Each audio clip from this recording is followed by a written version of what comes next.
I hope you got a chance to read the piece on the screen, Land and Stars, The Only Knowledge. And then I will officially welcome you to our culture-based education webinar for NAL ED grantees. I'm going to stop sharing my screen so we can do some quick interviews or welcomes, introductions. So I'm going to let Kim kick us off with a welcome from the department.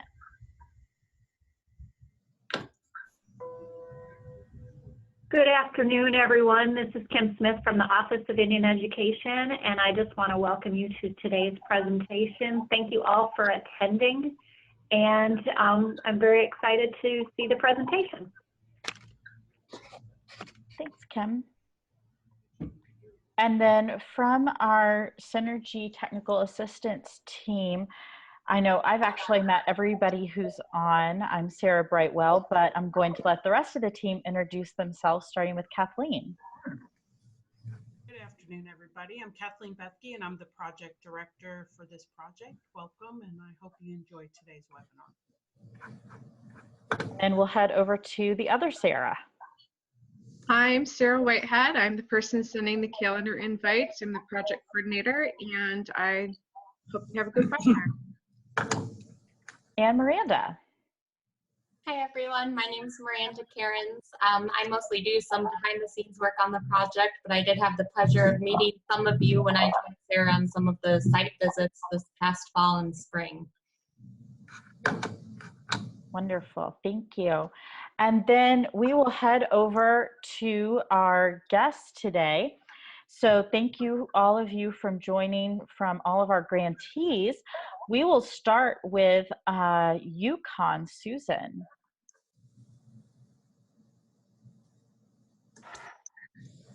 Hi. Hi. Welcome back to school, everybody. I'm Susan Caspan, Native Language Coordinator for UConn Public School District. I'm Holly Wofford. I'm Susan. Great, thanks for joining, Susan and Holly. And then I believe our other four guests are all from Albuquerque, because they all show up as E and then a number, so I always know it's you. So I'm going to start out with the only one that I can actually see your name, and then I'm going to let you turn it over to the rest of your team members. So Mila, if you'll kick us off.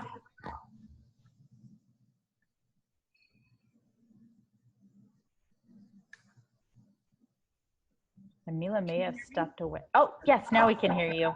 Okay. Good afternoon. I'm Mila Padilla. I'm the Zuni language teacher with Albuquerque Public Schools. Wonderful. And then our next Albuquerque friend. Mr. G. That is Mr. G. I see you on the video. Oh, He's okay. here. Yeah. I can't see myself. Okay, I'm Jerry G. I teach Navajo language in Albuquerque Public School, Indian Education.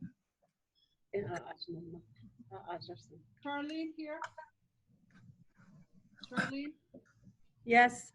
Go ahead and introduce yourself. Okay. Hi, my name is Charlene Smiley, and I am the new teacher on board with Jimmy Carter and Chaparral, and I will be teaching those schools. And I am Daisy Thompson. Can you see me on there? We can see you. I put it on the video. And yeah, so I'm Daisy Thompson. I can't see you. Your video is visible. Oh, okay. After you do your intro, I'll show everyone how to kind of work their Zooms. I'm Daisy Thompson. I'm the Director of Indian Education with Albuquerque Public Schools, and I am happy to be starting out the year again with a full staffing. We were on half staffing or just no staffing at the beginning of last year. So now we have everybody on board. So I'm really excited about it. Yeah, Exciting to start the year off with everybody in place. Wonderful. Well, we have a lot of folks who this is your first time joining us on one of our webinars, so you may not have used Zoom before. So before we really get into our content, I just want to show you a couple of features so that you feel like you have the control you need over your Zoom window.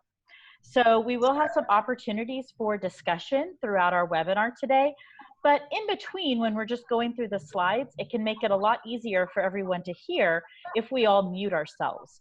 So the way that you can do that is down at the bottom of your Zoom window, you'll see on the far left side that there's a little microphone that'll say mute and unmute.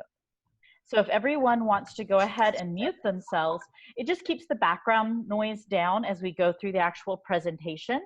And then when we get to the discussion pieces later, I'll remind you to unmute so that you can talk and share. Also, you have a little start and stop video. That's actually right next to your microphone, and it's a little camera. And that's how you can turn on your camera so we can see you, or turn off your camera if you need a moment where we can't see you. But it's always great, if possible, to have your cameras on, because then it's as close to possible as having a face-to-face discussion. And then the other one that really comes in handy is if you look at the top of your Zoom window over on the right side, you'll see that there's a little option for either speaker view or gallery view.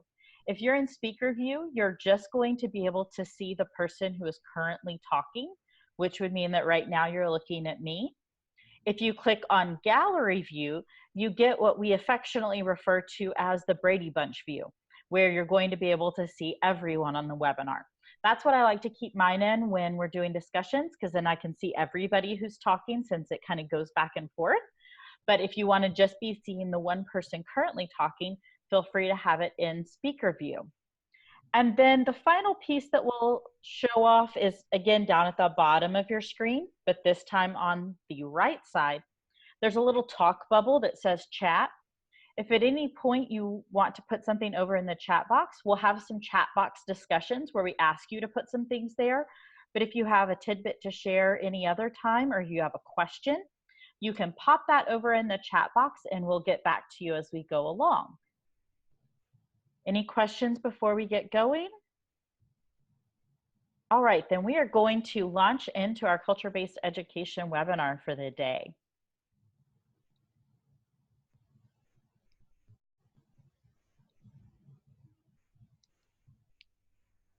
All right. So as you came in, you were able to read a little bit. If you didn't get a chance to do that, we'll bring that back up in just a second. But we start all of our webinars with our official disclaimer.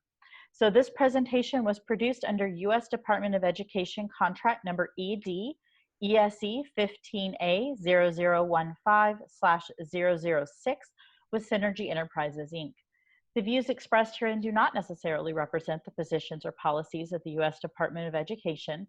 No official endorsement by the U.S. Department of Education of any product, commodity, service, or enterprise mentioned herein is intended or should be inferred. Now that you're officially disclaimed, I can give you an opportunity to take a moment to read this if you weren't able to as you came in. For those that were, the hope was that this would kind of set the stage for our discussion of culture-based education practices today.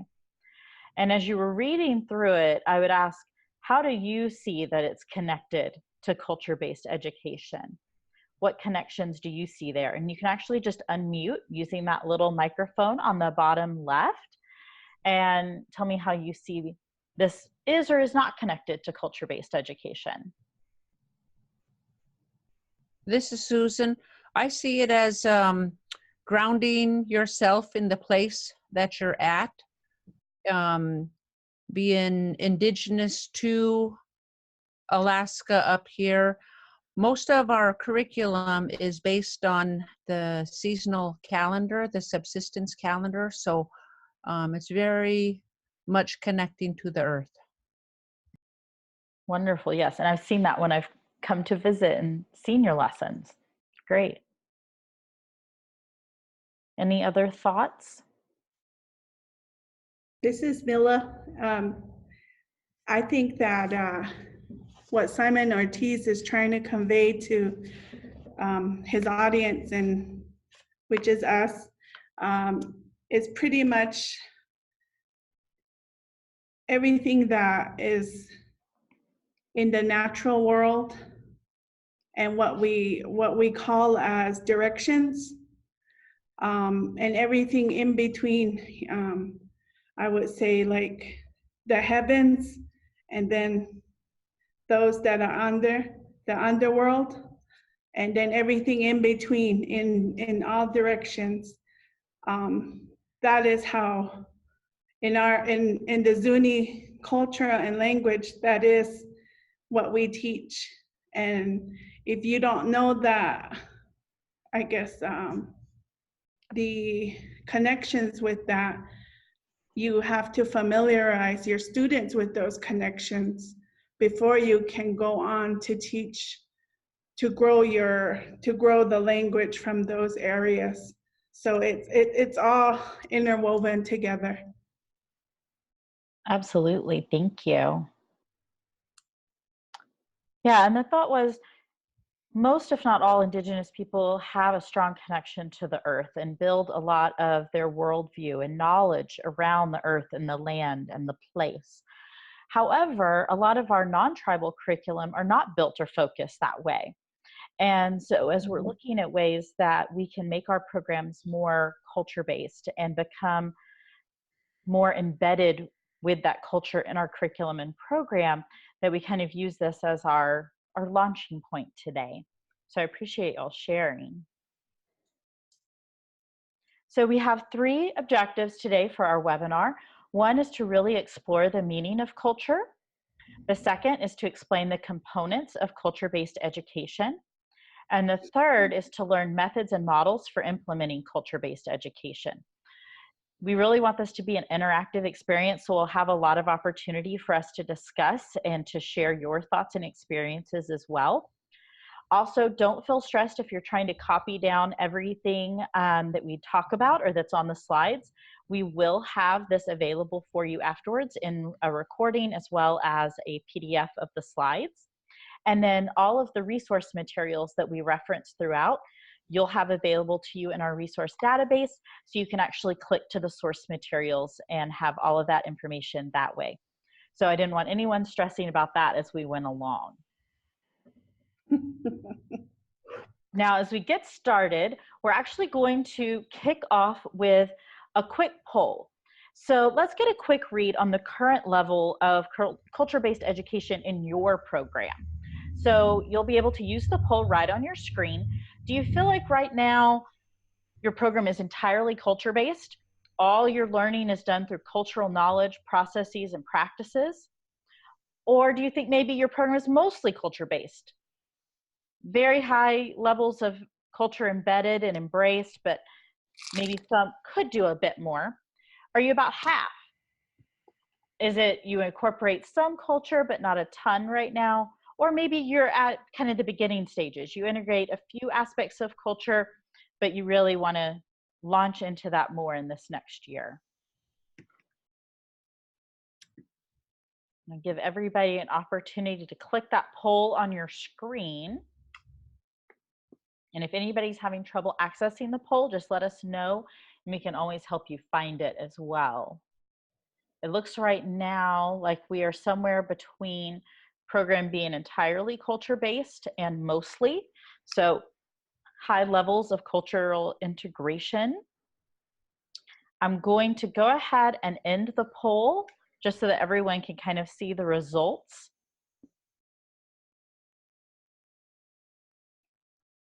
Wonderful. So as we think about that, and knowing that some of the people who were not able to live join us today, but that will be joining us in a later recorded manner, for some, they're at other levels of integration. So for those that are at those higher levels, how challenging was it for you to get to that higher level? What is challenging about kind of moving toward that culture-based education realm? And you can actually put those thoughts over in the chat box. And this is our opportunity to test out that chat box piece. And just kind of thinking about those challenges. And we'll kind of come back to that as you're able to share it over in the chat box, particularly for those who will be watching this recorded who are really just kind of starting that journey in their curriculum.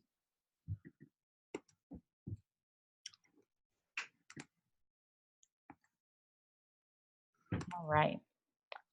While you're doing that, we're also going to do our first on-screen annotation.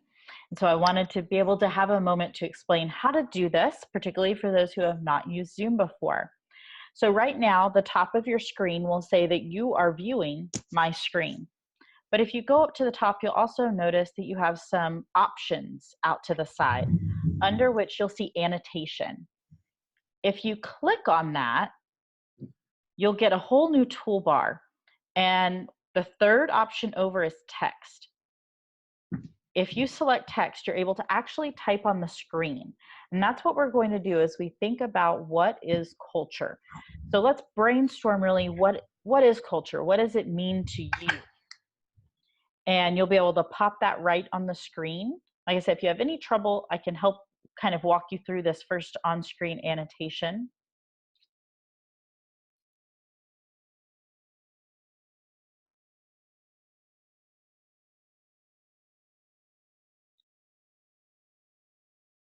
And the other thing you'll notice is until you click out of the box, it won't show up on the screen for others. So once you've completed your thought, just click outside that box and then you'll be able to share that with everyone else. If you notice that what you're typing ends up covering up someone else's, don't worry, I can move them around.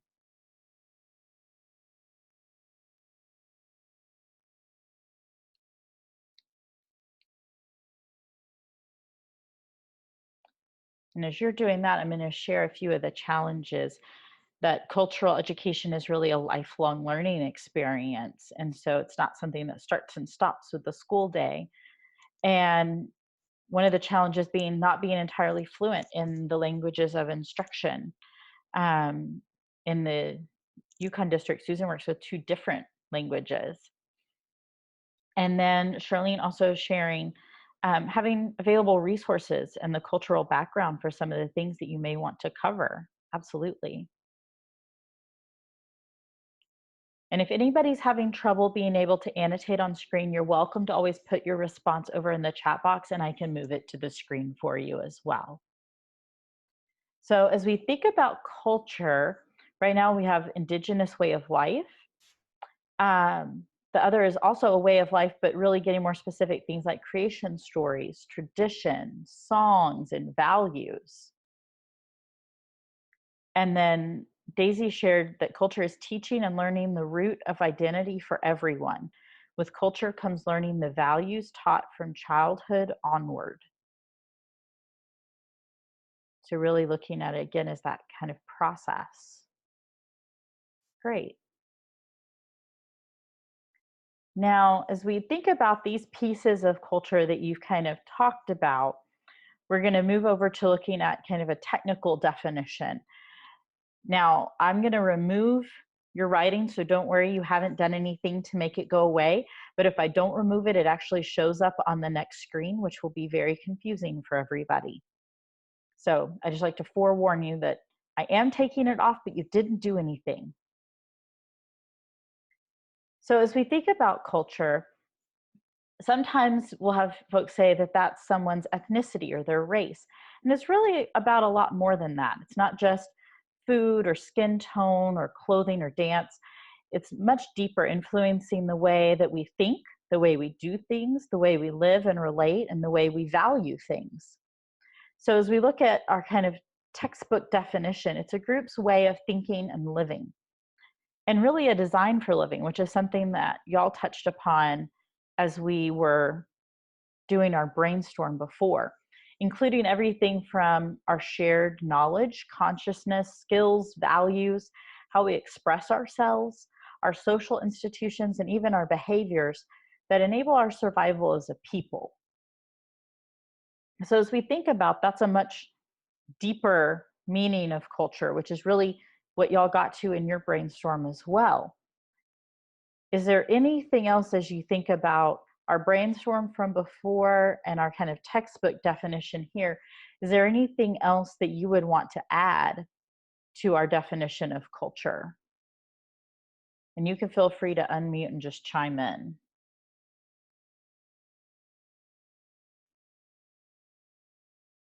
Or if you think that's a pretty good one, you can just give it the thumbs up.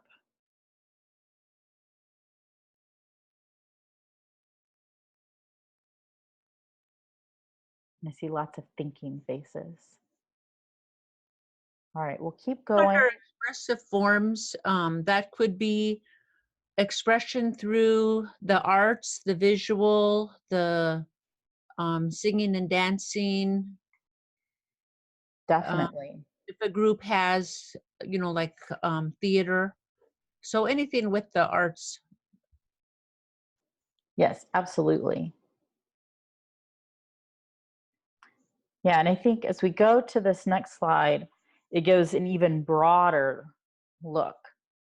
And I'm sure some of you have seen before the metaphor of culture as an iceberg. It's a pretty popular metaphor, but it's also looking at, there are those things about a culture that people are typically more aware of. They're a little easier to see.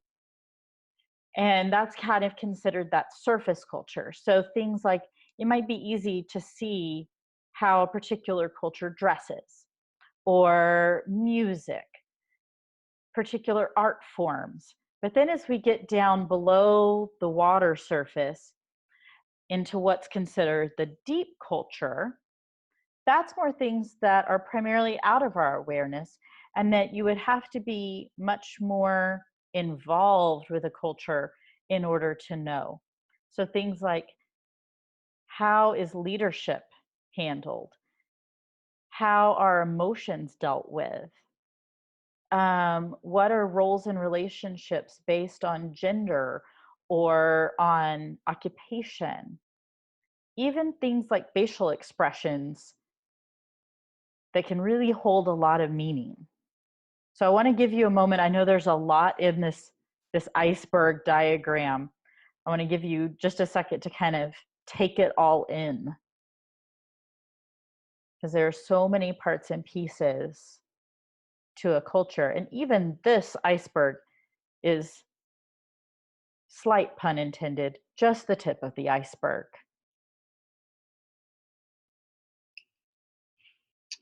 Above the iceberg should also include language. I don't see language unless if I covered it or something. You have not covered it. You are correct. That needs to be up there above Yeah, the water. language should go up there, right? Absolutely. Well, and that's exactly the question I was going to ask as we. No, you're perfect, Daisy. That was the perfect lead in. So as you're looking at this iceberg, are there any things either that stand out to you or anything that you think is missing? And I think Daisy pointed out a great one, that language should be up there above that water. What about identity? Some type of identity. Yeah, kind of a self-identity. Mm-hmm. Absolutely. Yeah. Anything else that really stood out to you and you're like, yeah, that's a big thing, or that you feel like would be missing?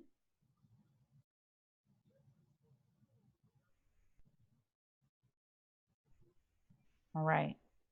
You could label it as cultural identity, which encompasses everything. Absolutely. Yeah, that's a great idea. Mm-hmm.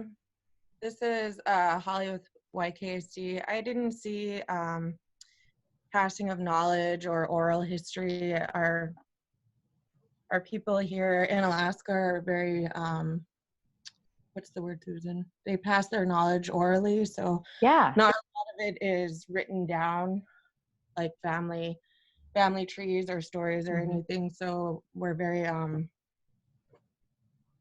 verbally, like knowledge is verbally passed. So Definitely.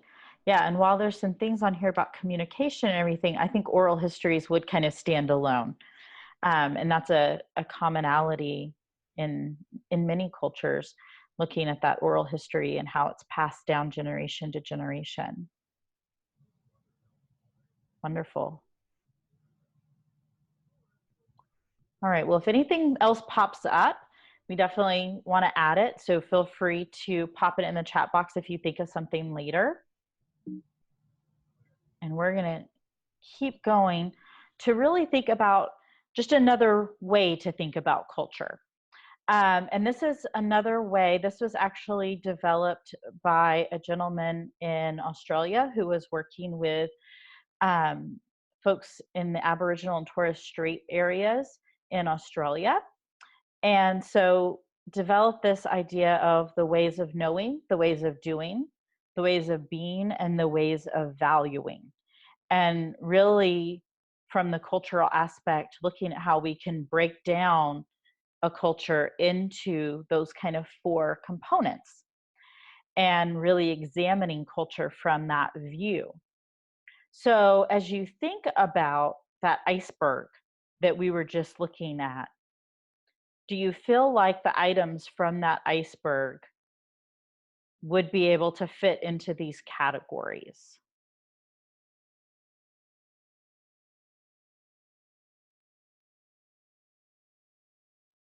Are most of them a way of doing, a way of knowing, a way of being, or a way of valuing? And Charlene chimed in from the chat box that she definitely felt like, yes, they could be kind of categorized within that piece. And we're going to kind of keep this thought as we go throughout the rest of the webinar time, is really thinking about what are our ways of knowing, what are our ways of being, what are our ways of doing, and what are our ways of valuing. And so as we think about that, I want to give just a little more into each of those. And y'all let me know if you have questions or if you have some thoughts as well. But as you think about ways of being, you know, how connected are you to the land? How do you connect with your ancestors and maintain those relationships? Thinking about that oral history that Holly was talking about, you know, how do we pass down that information? As we think about our ways of knowing, how do you come up with an answer to a problem? What's kind of your process for discovery or observation, problem solving? When you think about that, it could also be things like what are the ways of teaching traditionally? And we'll talk about that more as we go today. When you think about ways of doing, thinking about kind of some protocol or practices within your culture. And what does that look like? And then as we go into ways of valuing, thinking about important values within our culture. And where do you learn those? And how are those reinforced? Often through the other 3 categories even. So just kind of thinking of that as our lens as we go throughout, we'll continue to build upon it. Now, another chance for you to kind of brainstorm, and this time thinking about either the culture that you come from and that you embrace, or the one that you teach. Because I know for some of us, those are 2 different cultures. And what are 3 important elements of your culture? And it's not to say that there's not more than 3, but what are 3 that immediately pop to mind that you think are vital, that you think are super important to what your culture really is at heart? And you'll be able to write those on the screen. If you go up to the top again, next to where it says you're viewing my screen, that'll give you that option. If you're having any trouble with the annotation, because I know sometimes on various computers that may be tricky, you're welcome to pop it in the chat box. And I'll help transfer it over, no worries.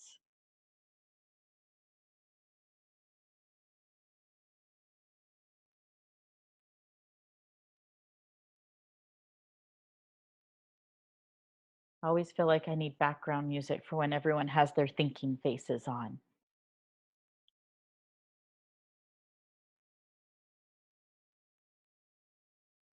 All right, and we have our first sharing.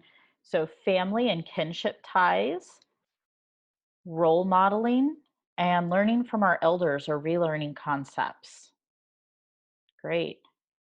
And then Susan shared language, harmony with the land, and connection with our elders. And then over from the chat box, Daisy had shared language, values, and kinship. And I'm going to pop that on the screen for her.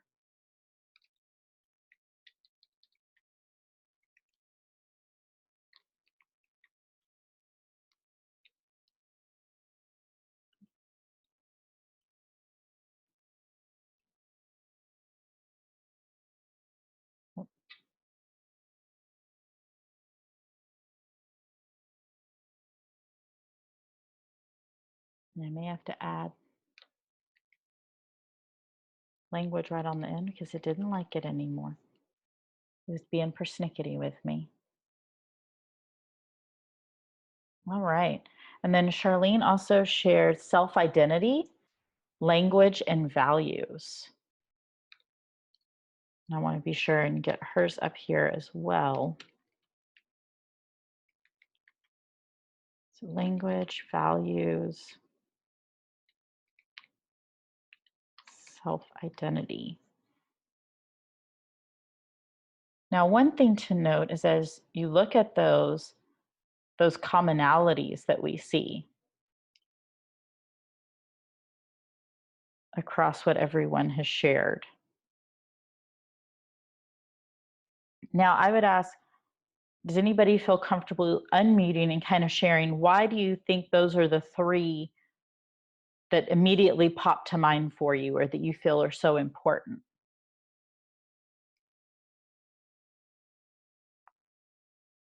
Hi, it's Mila. Everything that I know, I was taught. It comes from family first, and with that, you learn about. My grandmother was played a very vital role in who I've become today. So, without her knowledge of the language, I wouldn't know what I know today. And not only the language, but it ties into everything as a Zuni woman. So I always give her the credit for that because without her, I wouldn't know what I know today. And then she was my role model. I always think, you know, when it comes to difficult decisions or something, I always refer back to her, even though she's no longer living. I always think, well, what would she have done? And then from everything that we learn in culture and all that we do back in Zuni, if I don't know something or need some sort of assistance, I always ask one of my aunts. She's an older, she's an elder. She's the oldest of my mom's family. So she's my point of reference. And if she can't answer that question, I go to my father. And so those two are my, I guess you would say, my cultural teachers. So with that, I'm, you know, able to accomplish what I need to accomplish. Wonderful. Well, and I love how in your basically one example, you encompassed all three elements that you shared. And I think it also kind of went around what we were just looking at. You talked about your ways of doing things, your ways of valuing things, it really kind of ran the gamut. Thank you.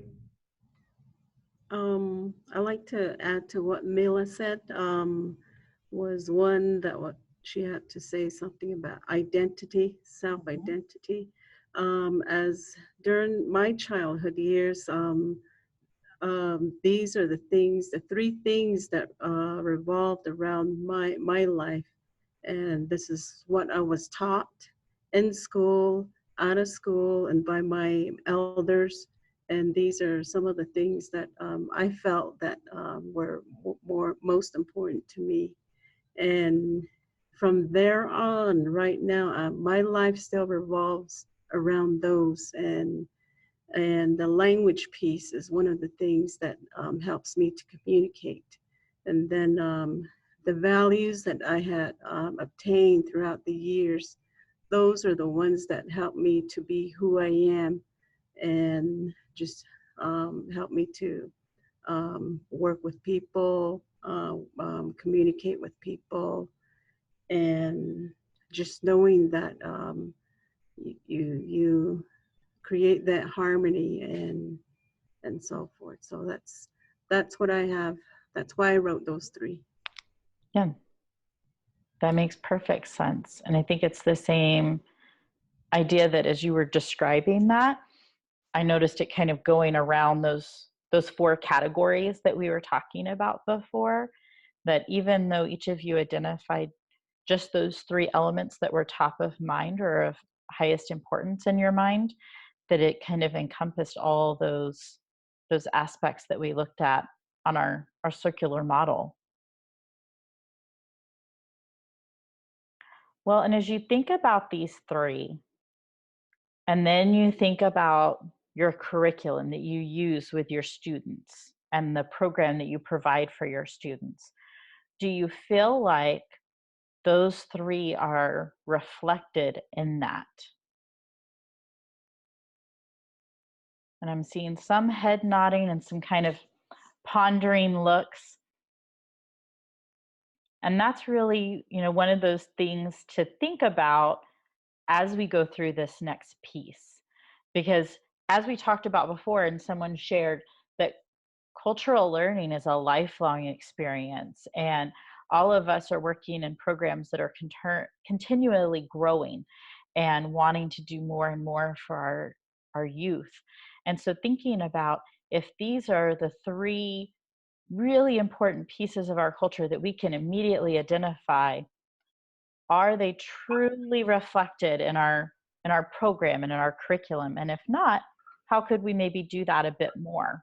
And we'll look at some ways. Sarah, what I want to say, this is Daisy, is that I want to say that not only in the native language programs, but also in the whole department with all teachers.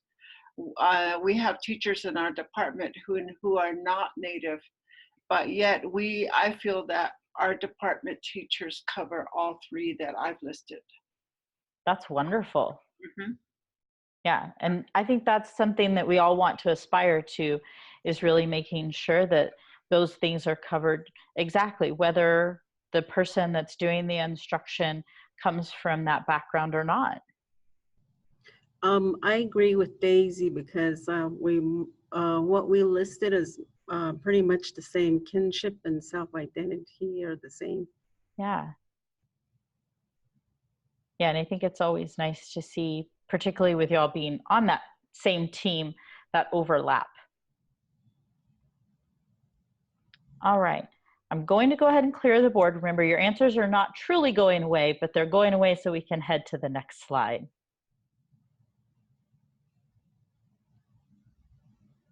Appreciate all of you sharing. Now, it was thinking about going to the next slide. All right, so as you think about all the pieces of culture that we've been discussing, and then you think about your students, how culturally competent do you feel like they are about their own native culture? And just kind of mull that over for a minute. And as you're thinking about that, I'm going to share just 5 kind of typical levels of cultural competence that are not specific to any particular culture, but just to the idea of being culturally competent in general. And it's going from what's considered proficient, where culture is held in high esteem. The person seeks to add to their knowledge base and really advocates for people being competent in culture. The next level would be competence. So an acceptance and respect for differences in culture, for their own culture, that they're continually assessing sensitivity to their own culture and other cultures, and continually learning. The pre-competence level, kind of our middle level, is when a youth is able to start realizing their own gaps in what they know and understand. And they're working toward building that. They're actively wanting to learn and embrace more. There's also a level of unawareness. That could be a lack of exposure, or it could have been just not really being embraced yet, or just an idea that culture, class, color makes no difference, which is not necessarily good nor bad, but just not being super aware of their own culture. And then a level of destructiveness.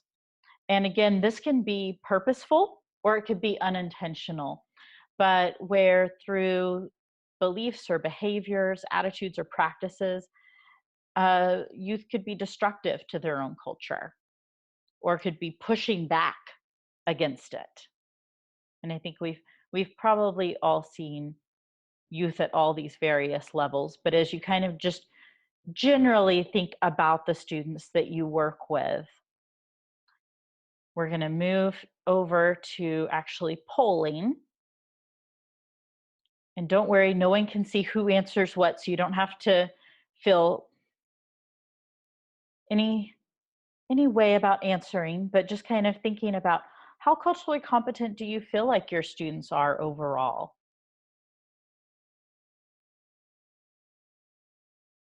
I know ideally we'd like to move them all to proficiency. And it looks like we're kind of split. We're all in that middle area where our students are anywhere from kind of unaware to that pre-competence competence level. And some of that will also come with all of us that are on today work with different age levels, which sometimes comes into play with some of that as well. So you should be able to see the responses up there so you can kind of see we're all in that middle range where we're wanting to build our students up a little higher. It's all in the works. Thank you for sharing that.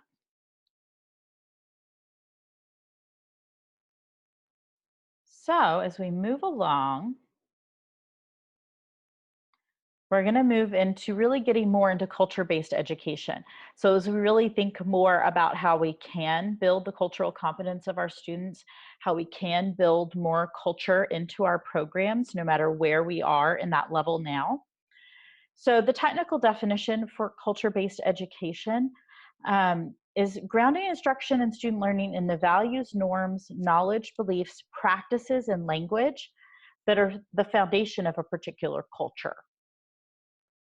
And just like with anything, you'll find lots of different definitions, but I think that one just gives a nice, simple way to think about what we want to do with culture-based education. And so we want our students to engage with their culture, not just through one facet, so not just through art or history, but by understanding and using Indigenous processes of learning and knowledge transmission. We want them really engrossed in this. And so that's what we're going to kind of look at as we go along, is teaching through the culture rather than alongside it, so that culture really becomes the main course of our program instead of a side dish. There are many benefits of culture-based education, and there's a lot of research out there. When you're able to access the resources after the webinar, if you're interested in some of the research, there's some really interesting literature. But some of the primary benefits of engaging in culture-based education is it really does promote academic success. And one of the ways that it does that is through really increasing student engagement and learning. It helps us address all the needs of our students, their intellectual, physical, emotional, and spiritual needs. And it really helps empower our students to be able to walk in multiple worlds, which is really what all of our students need to be able to do, so that they can walk in their local community, at the national level, at the global level, by being grounded in their Indigenous identity. And then help to revitalize our communities and our language, the goal of all of our programs, by using culture to help students connect or reconnect with who they are.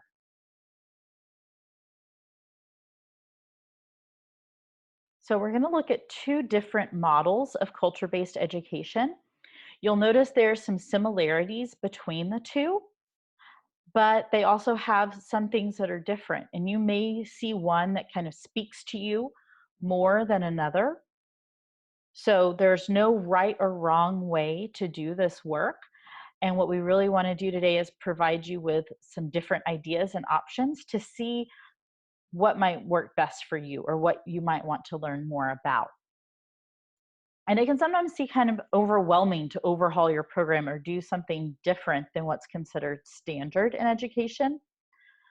But I think as we've looked at these benefits and really looked at what it can do for our students, and the fact that those of you who are on our webinar today are already at some of those higher levels of integration, I think you already know a lot of the benefits as well. And so hopefully some of these models can help you think about ways to take that to the next level. So the first one we're going to look at was actually developed by Dummard and Towner, and it's the 6 critical elements of culture-based education. The first of which is the recognition and use of Native American languages, which is already a focal point of all of your programs. The second is thinking about adult-child interaction and really ensuring that we're stressing the cultural characteristics of adult-child interaction as the starting place for our education practices. Then looking at teaching strategies and looking at teaching strategies that are really in line with our traditional culture, as well as with contemporary ways of knowing and learning information. Then looking at our curriculum. Is our curriculum based on traditional culture and recognizing the importance of Native spirituality while also placing the education of young children in a contemporary context? Again, you're seeing that kind of balance of the two. Native community participation. So really making sure that this is a community effort and everyone's involved in educating children and planning and operating the program as much as possible. And then also the knowledge and use of the social and political mores of the community. Again, getting into kind of higher and higher levels of culture-based education. So as you look at those, if you have any questions, feel free to unmute and ask questions as we go through these two models. But we're going to go to our second model, which was actually developed by the Kamehameha schools in Hawaii. And it's the 5 elements of culture-based education for them. And with this, they actually went through a literature review of all these different research pieces on culture-based education. And this is what they kind of boiled it down to. And the first is, again, language, really recognizing and using native language. Then the importance of family and community, actively involving them in the development of your curriculum, to engage them in learning themselves, and to give them opportunities to be part of the leadership of your program. The third piece being the context. So thinking about the context of learning and really structuring your school or your individual classroom in culturally appropriate ways. And you'll see a neat example of that in just a moment. Then thinking about content. As you think about the content that you teach, Are we making the learning meaningful and relevant through culturally grounded content and assessment? And then the last piece is data and accountability, which always sounds terrible. No one likes to ever hear the word data or accountability, but it's really important as we think about gathering and maintaining data using various methods that show that we're making progress and that culture-based education is working for our students, and that they're making progress not only in their academics or in their language, but also in their knowledge of culture. So as you think about that and the two models, does anybody have any questions before we keep going into a bit deeper dive? Okay, I'm getting we're all good. Perfect. So as we think about this culture-based education and about the different aspects of that, as we look at the two models, I want to look at two different ways to start as we think about instructing our youth. And there's what has been kind of the more typical way in our schools, the more Western way of teaching, where teachers are starting with a content learning standard and they're determining how best to teach that particular learning standard. And then if they're trying to embed culture, coming back at the end and looking for ways that, okay, how could I build in some culture into that?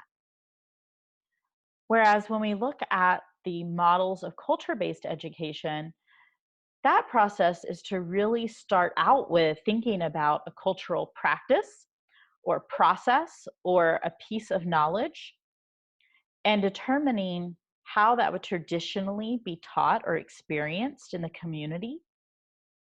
And then thinking about, okay, how can I make the learning that's innately present within it work for my students?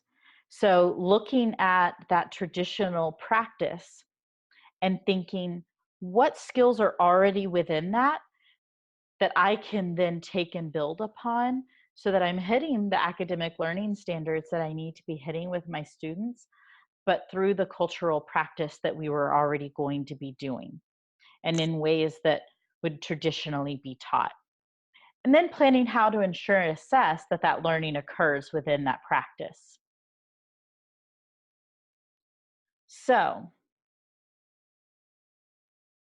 thinking about things like, what do we want to read, write, perform, or research?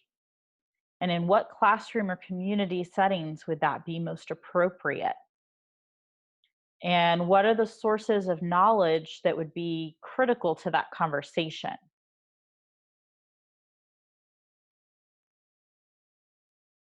So as you think about that, how does that work for you? Does that make sense to you? How does that resonate with how you plan currently?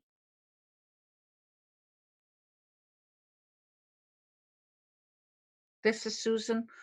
I think on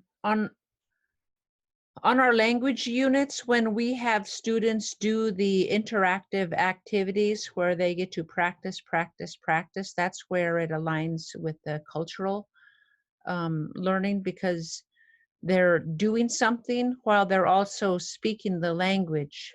And then when we have them doing written exercises, then that goes with more of the content learning standards.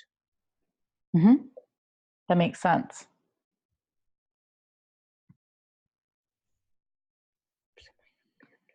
Yeah, and there's often a concern sometimes that, you know, if I'm so focused on planning from a cultural perspective, am I going to be able to address all of my academic learning standards, particularly in the programs that are full immersion, where they're delivering all of their content through the language? And I think you'll be surprised that as you start going through this process and doing this slightly different planning process, that all of those things can easily be built in and don't have to always be separate standalone lessons. And we'll look at some examples as we go through too, because I know that always helps me as well.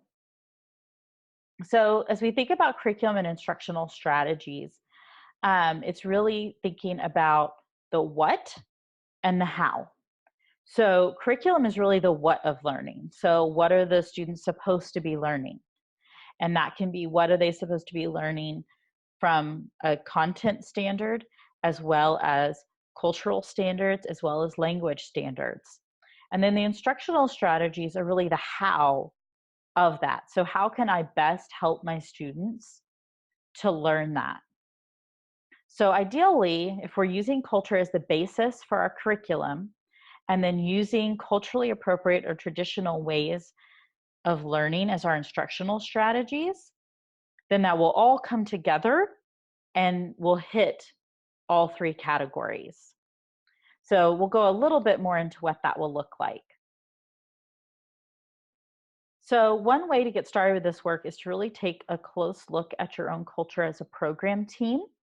And we did a little bit of that at the beginning when we were looking at our three important elements.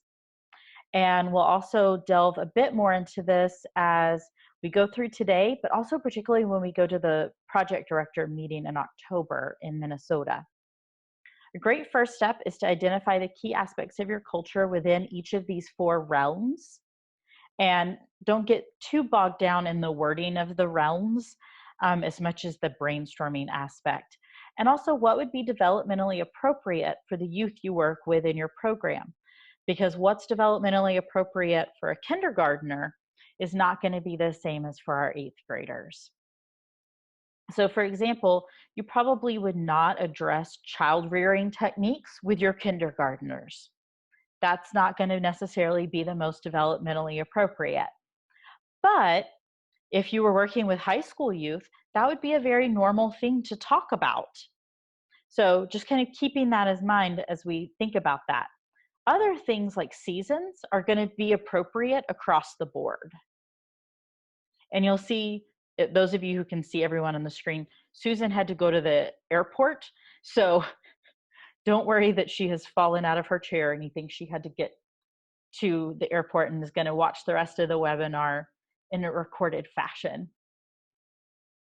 So as we think about the how of learning, think about, how did children traditionally learn in your culture?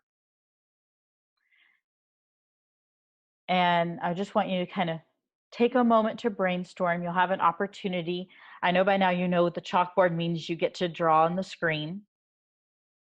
And again, for those where writing on the screen is not panning out today, put it over in the chat box and I'll make sure it gets up there. But think about how our students used to traditionally learn. And I'm talking about not just maybe 10 years ago, 20 years ago, but before we were in formal schooling, when students were learning in the community. What were those ways that knowledge was being passed down?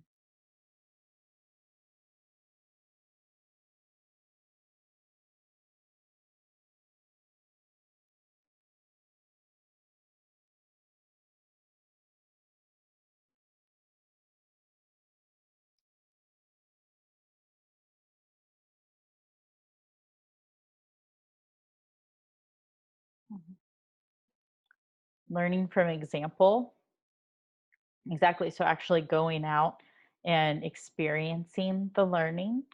So they were seeing how something worked and then trying it themselves. And Daisy shared kind of the same idea. Children learn by observing and hearing, trying things out, imitating, role playing. Yeah, a very holistic approach. Absolutely. Yeah. And so as you think about that, you'll see oftentimes there's a kind of a disconnect between the ways that our youth were traditionally learning and what may go on in classrooms now. And so we really want to look at what are some ways that we can build in those traditional means of learning into our programs. And I know some of you may still be typing some things in the chat box, and we'll share those. But I want to make sure we get to some of our examples as well. So I'm going to keep us kind of moving along.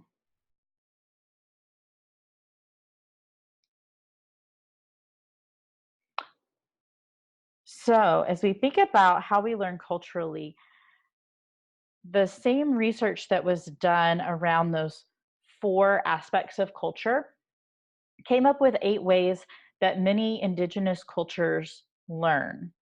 And it's connecting through the stories we share. And we heard Holly speak to that earlier as far as the oral histories and the passing down of information.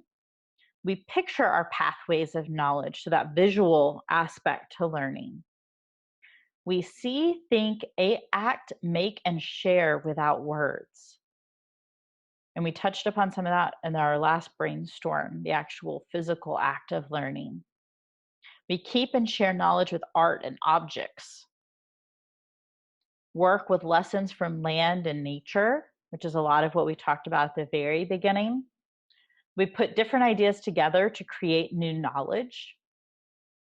And working from wholes to parts. So that idea that we're watching someone do something and then really figuring out how to do it ourselves. And then I think 8 is super important. We bring that new knowledge home to help our community. And that could be helping our family, helping our neighborhood, helping our town, helping our tribe, whatever level of community, but bringing that home to help. So I want us to be able to watch a little example here, and it should be able to hear it, but if for any reason you can't hear it, please just give me a little hand wave and I'll work on the volume for you.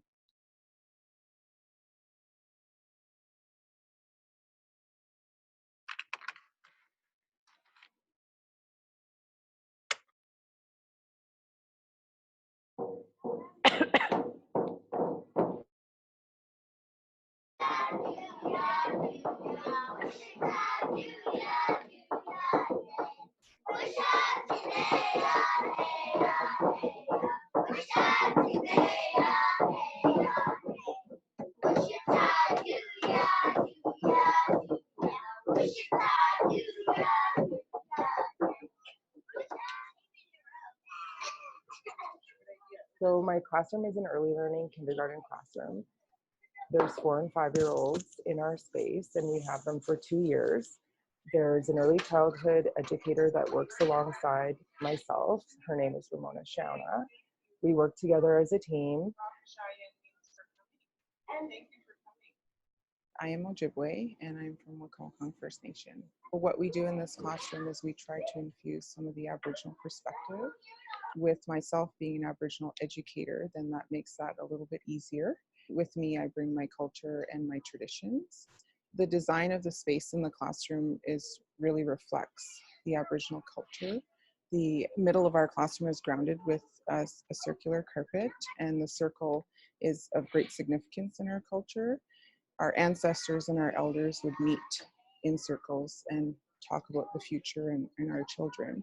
And so here, it works great with the kindergarten children, because what it is it's the idea of sharing knowledge. It's that idea of connectivity, interdependence, lots of respect. Everyone's working towards the same goal, so the idea of teamwork.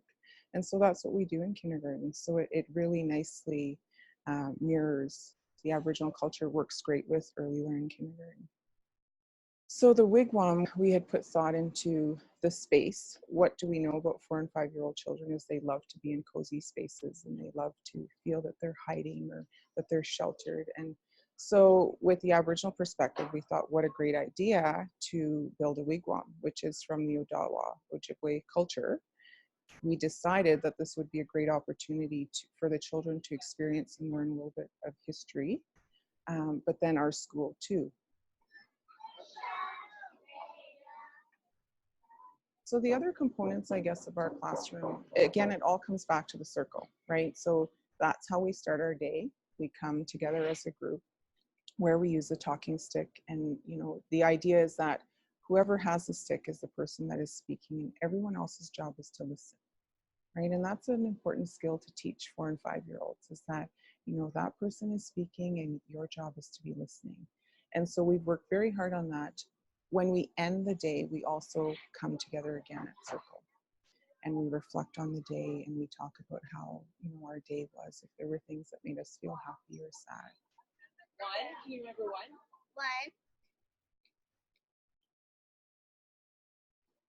All right. So as you viewed the video of that kindergarten classroom, any thoughts or feedback?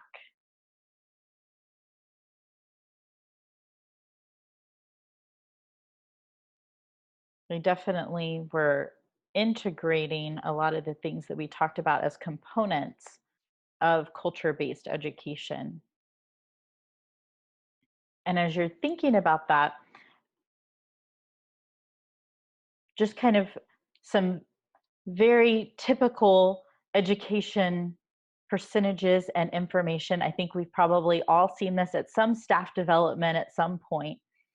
But as you think about, we've been told so many times, students only remember about 10% of the things that they read, and they only really absorb about 20% of what they hear, and only about 30% of what they see.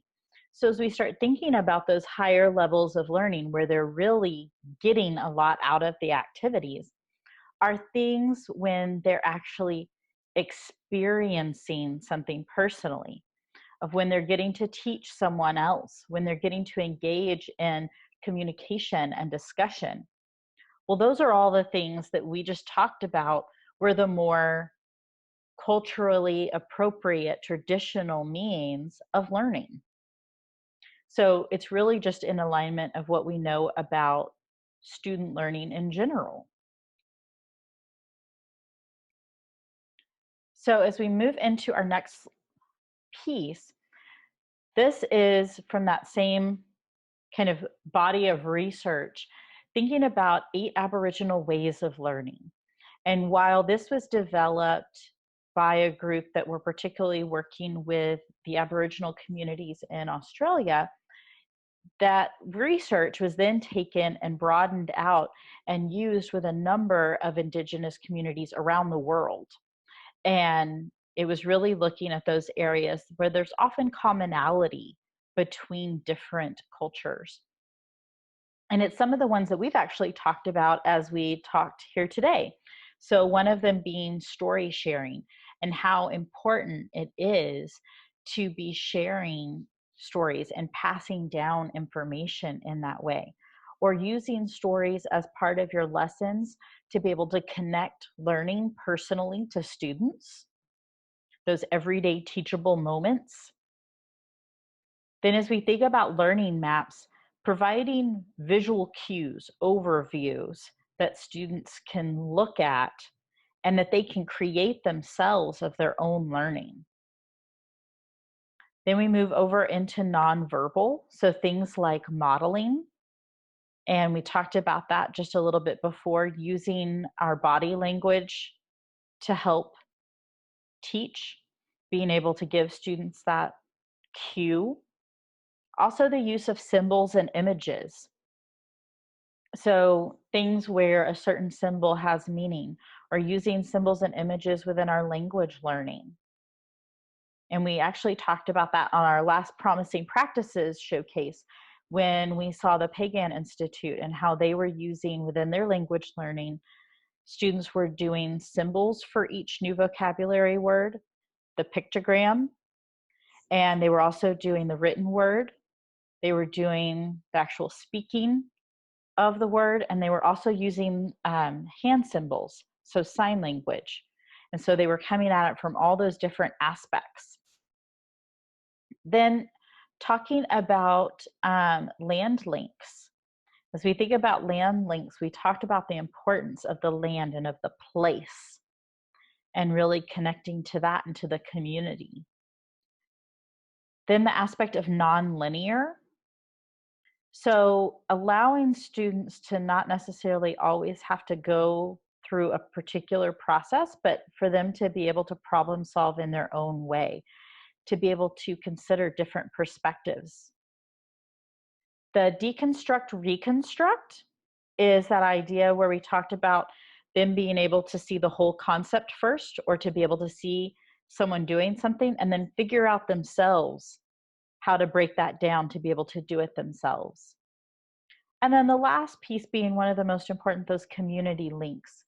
So showing the relevance of learning to the students' community, allowing them to work within their community, to work in teams and see the importance of that.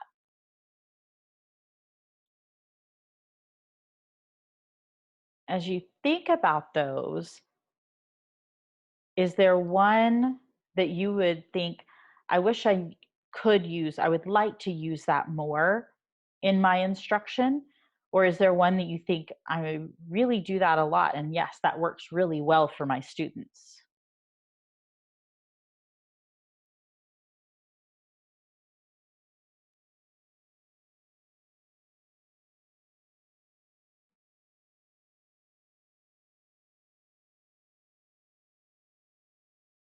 Hi.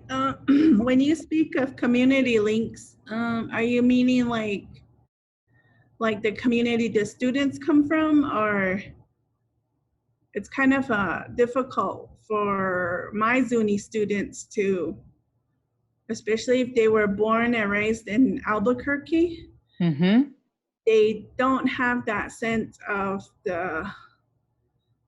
what the village is like. And I like to teach because a long time ago, it never used to be a big community. Zuni never used to be that big until just, the past 100 years.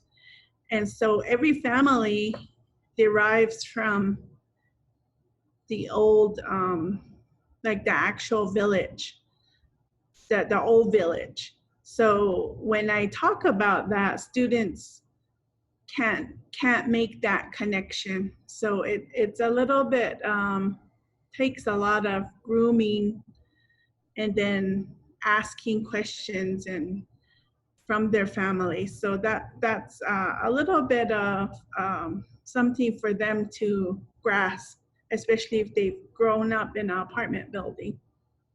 So I think that's the community link is a little bit difficult when it comes to my urban Zuni students.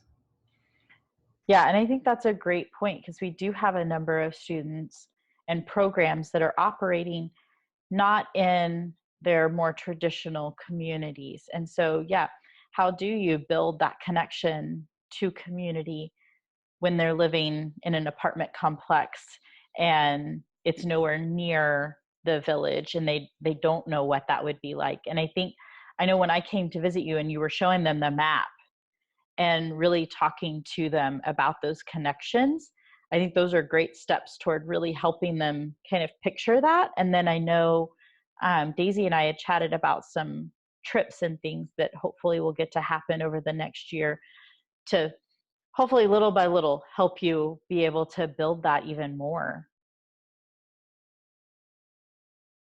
Great. All right, so Am I the only one on? You are not the only one on. Okay, good. Another thing is like non-linear. There's also a difference. My urban students who were born and raised in the city only see linear. So you gotta kind of work to get the non-linear out and show them that there's another way. And it just happens, to be a generational difference. So that's another, comparison, I guess.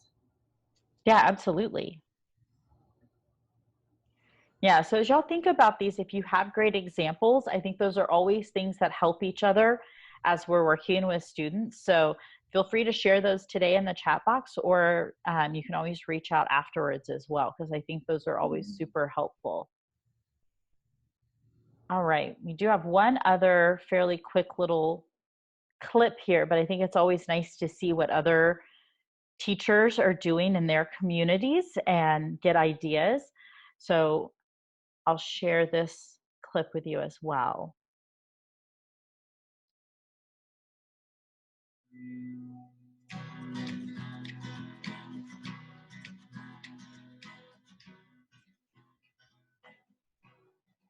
I guess there's this kind of view that these children, when they come in here for the first time, that they have not got existing knowledge. They come in as empty vessels, but that's not true. With our children, we acknowledge that they already come here with a wide range of experiences from, you know, their families and, of course, community experiences. What the children already bring with them is the foundations. You've seen them trees before, look. Yeah. Eh? What sort of tree? You like them trees? What we use them tree for? Spear. For spear. Your dad must have teach you something, eh? Or your papa, eh? And I guess when kids talk about those kinds of things, they get really proud. It develops their self-confidence and self-esteem that you're interested in learning about their family experiences. And crab, yeah. Crab in the water, squirrel in the water. These people like fishing. They love camping. We embed that kind of thing in their play. And you say, you know, oh, you want to go camping. Okay, well, what other kinds of things are we going to we need to go camping with? Do we need to make a shopping list, do we? So you're introducing writing and print to the children, and you're sitting down with a great big butcher's paper, and they're giving you feedback, and you're being their scribe and modeling the writing for them. And what? That's a fish, that's a fire. What that one? Water. Fish. Fish.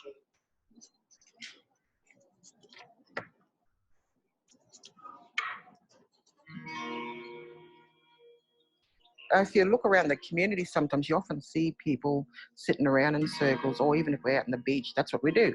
Light a fire, we're sitting around the campfire, and we're telling stories.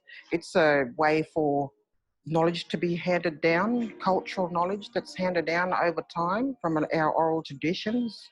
And I like that style of learning too, because it's informal. There's no structure. It's just an informal yarning process. Say good morning, Marlene. Well done. Marlene, what did you do? Did you go around the point? What did you do around the point? Yeah? You got a big crab. Wow, did you cook it? Where did you cook it? Around a point. Did you cook it on a fire? Yeah? Did you eat it? Now, the stuff that you're seeing on the wall is actually Tyson Younger Porter. He's built this 8 ways framework based on Uncle Ernie Grant's framework and has extended on that. I thank goodness for people like that, because as an Indigenous educator, I already knew that I was doing these things, but a light bulb switched on. I'm an Indigenous teacher and I already do these things. Thank you for giving us this language. Now we can explain exactly what we are doing. Too far away. I pick him up, gonna be tearing away.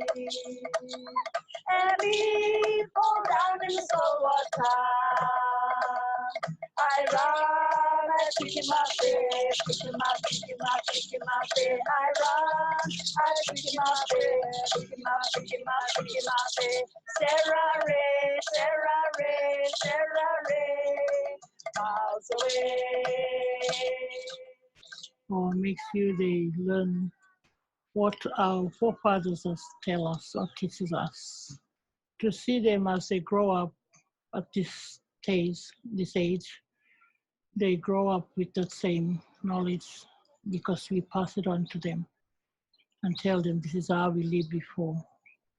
We used to catch the turtle and make sure every family's up. That's our culture. We still teach them how to respect elders, how to talk to elders, or how to respect your families, how to respect yourself. That's how our forefathers have teaches us, even to respect ourselves, our husband, our wife, our children, our grandchildren, or our friends, our families. And as they grow with that, I really believe that they will know our culture when they come to a certain age.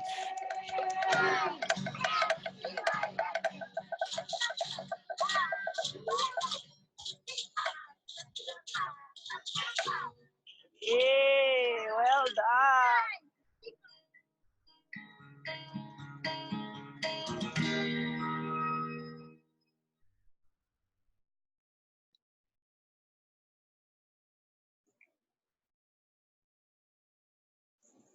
All right, so I hope you enjoyed our other video example. Like I said, I think it's always helpful to be able to see what other people are doing and what this looks like in other places.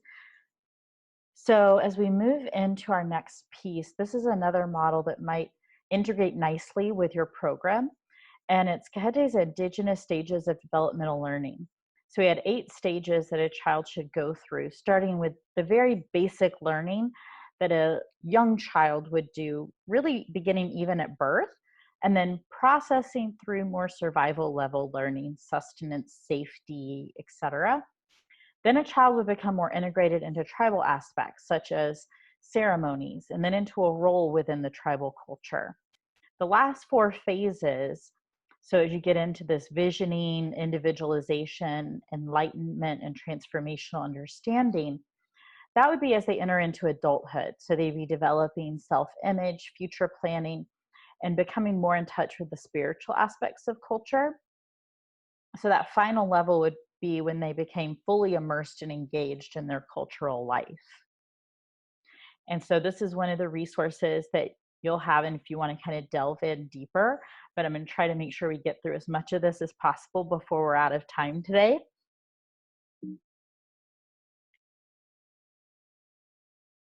Another great resource is the Smithsonian's National Museum of the American Indian has actually put together a number of online resources that are available even for those of us who maybe can't get our kids all the way to DC or can't get ourselves all the way to DC. And they've built a lot of their curricular resources around these 10 essential understandings. And it's really designed as a framework to help educators, both Native educators and non-Native, to see new possibilities for how to create student learning experiences. And so they work together with a number of different people and entities to come up with these. The nice thing being that they then have online resources. So anything from, quick little lesson plans to full units that you could take and then borrow things from or borrow ideas from. And some of them are very general. And then some of them you can even search by particular tribes or particular parts of the US. So you can get as specific as you want. But sometimes it's nice, again, just to have those ideas from other people that you can then take and make appropriate for your students and what you're doing. But it's nice to not always have to start from scratch.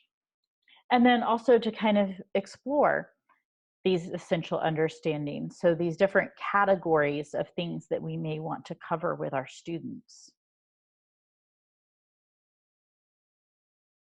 Then as we move into this next piece, we've really talked about wanting our youth to be able to walk in 2 worlds. And as you think about those essential understandings we were just looking at, we really want our students to be able to understand and process the similarities and differences between their traditional tribal culture and the more Western world.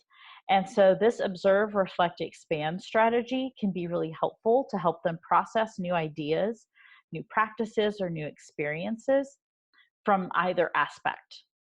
And so it's really asking them to, if they're experiencing something new to them, to non-judgmentally observe it, to just take in those things through their senses. Look, listen, hear, smell, and just take in those observational pieces.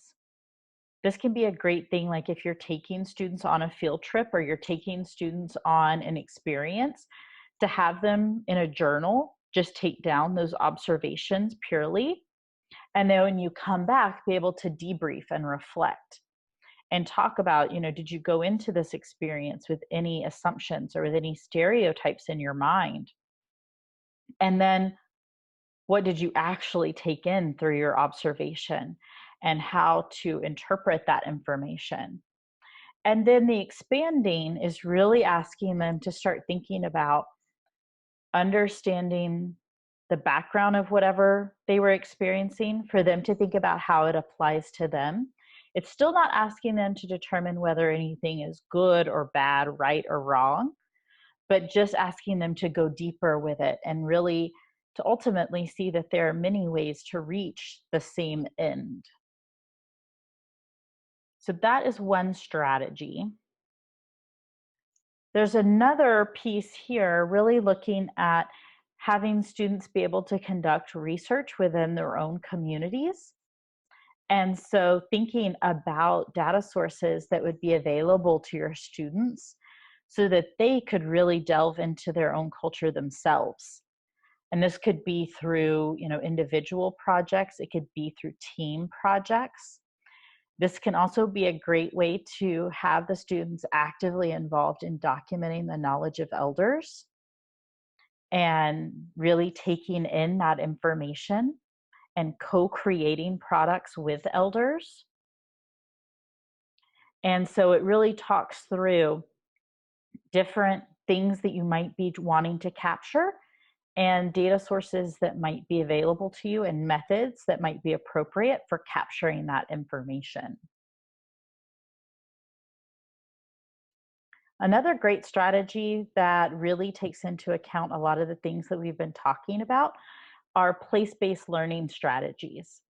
Because when we're thinking about that, it really starts really focusing on a place's attributes and talking about the diverse meanings that a place holds. And it focuses students a lot on having authentic experiences. So getting them out onto the land, getting them out into the experiences. It tends to really emphasize environmentally and culturally sustainable practices and trying to ground students in a real sense of place. So really in general thinking about the whole community as your classroom and how you can embrace that no matter where you're actually physically located.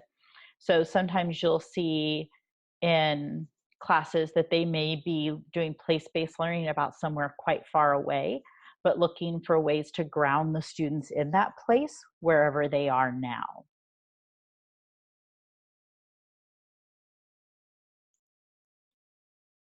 Then one of our last strategies we're going to look at is the idea of cooperation, collaboration, and community. And this is another piece that's really important within the realm of culture-based education. And it's essentially teamwork. It's important for our youth to understand human connectedness and engage in problem solving together. And so this includes this cooperative and community-oriented focus with their teachers as well.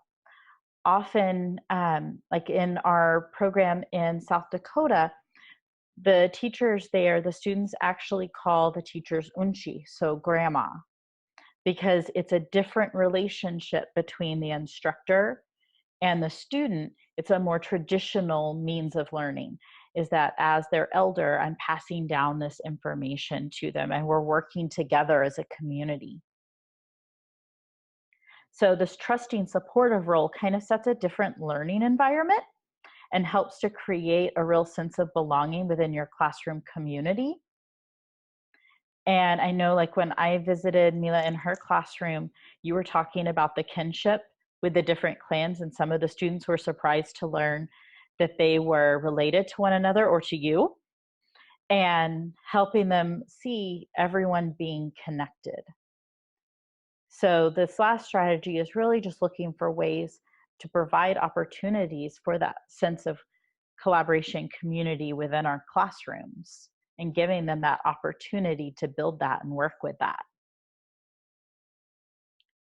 And then our last piece that we're going to look at today is how does this culture-based education idea really connect to the language learning that is the focus of many of our programs? And first of all, you saw that in all the models that we looked at, that using and emphasizing that native language was an integral piece. And then all of you also mentioned that when you talked about the important elements of your culture and of any culture.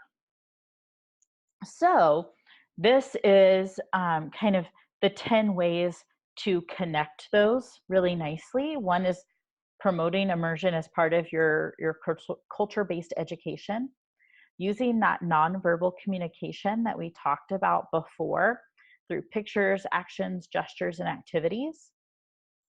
Teaching in full sentences, the way that you would actually communicate with youth in the community instead of always as like a vocabulary list of things to learn. Aiming for that real communication. Teaching that language is a part of culture and that it's used in your traditional activities.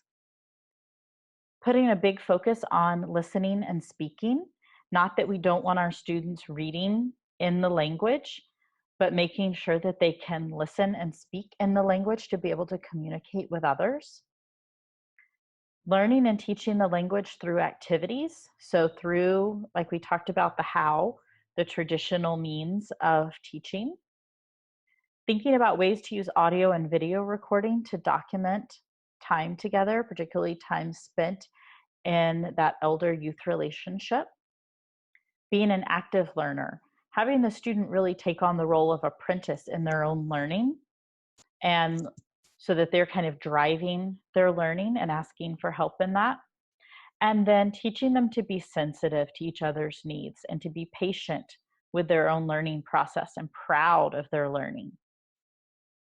And then, of course, we also want to make sure that it's fun and engaging for our students as well.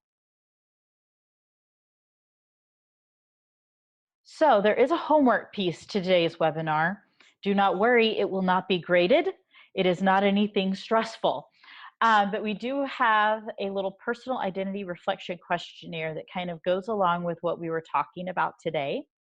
We're going to put it over in the chat box, but I'll also email it directly to each of you so you don't have to worry about not getting it. What we're asking is that between now and October, when I see all of you in Minnesota, if you'll take time to just sit down and go through the questionnaire. There are no right or wrong answers in the questionnaire. It is a personal questionnaire. So it's asking you to really think about your own culture and go through these questions. It looks a little long when you open it, but it's only because I've provided you with room in there to be able to put your answers in. It's actually a pretty short activity. So we're just asking that you would take that time to really reflect and then bring that with you when you come to Minnesota. And I'll send you some reminders between now and then, because I know right now is a busy time with school starting up, so you may not do it right this instant, but I will send you reminders, and I'll send you that handout also directly to your email if you don't have an opportunity to download it in the chat box right now. So let's talk next steps. What's coming up next? I gave you your homework assignment. The only other homework assignment is actually the easiest one of all. And that's that between now and again, that time when we're together in October, think about one way that you think you really successfully teach through culture in your own program right now. It could be a particular method or strategy, or it could be a particular lesson. But it's going to be a great opportunity for us to all network together. So I would love for you to bring one stellar idea with you when we get together in October. And again, don't stress about it right now as you're trying to set up your beginning of your classroom. I'll send you reminders. So there won't be any way to forget. Also, I'll send you out the recording to this webinar by beginning of next week. That way, if you want to review any of it or if you want to share it with other members of your team, it'll be available. And then all those resources will be up in the resource database for your use as well. Our next Get Together webinar is going to be on August 28th. That will be one of our virtual networking meetings, and it'll be from 3 to 4 Eastern. It's one of our shorter 1-hour ones. So we look forward to seeing all of you then. We also have our Promising Practices Showcase coming up in September. That's one in particular for those of you who are in the classroom with the students. I think you'll really enjoy. It gives you an opportunity to connect with other educators doing similar work in other programs across the nation. And so that will be coming up in September. I'll make sure you have the link for that as well. So to wrap us up today, I found this quote that I thought was very apropos for what we were discussing, that there are 2 gifts that we should aim to give our children. One is roots and the other is wings. Wings to show them what they can become, and roots to remind them where they're from.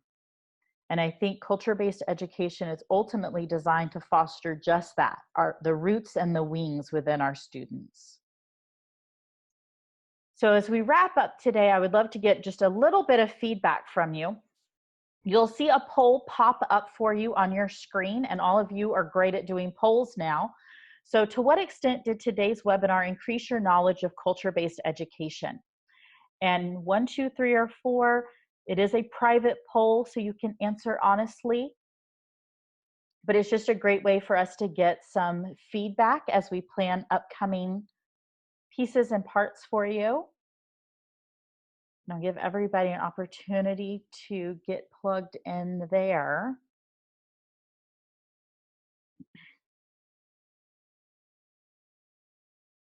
Great, thank you.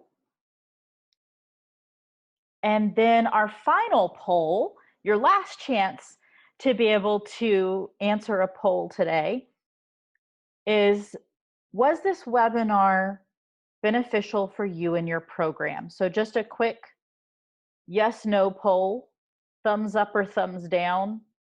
It's our easiest poll of the day because there's only 2 options.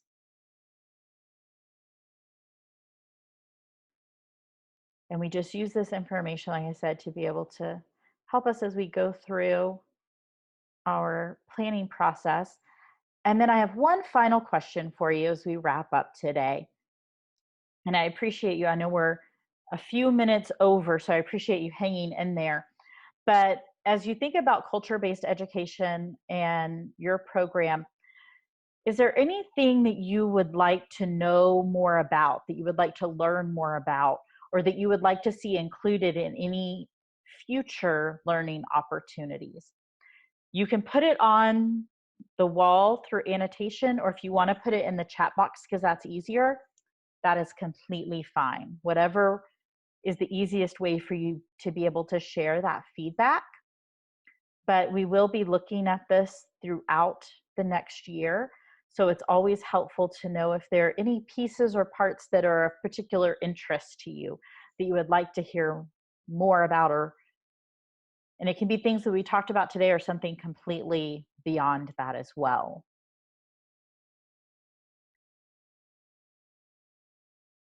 As you're providing that feedback, you'll see that there will be a feedback survey over in the chat box. We always give out a very brief, it takes about 3 minutes feedback survey at the end of every webinar to get some information.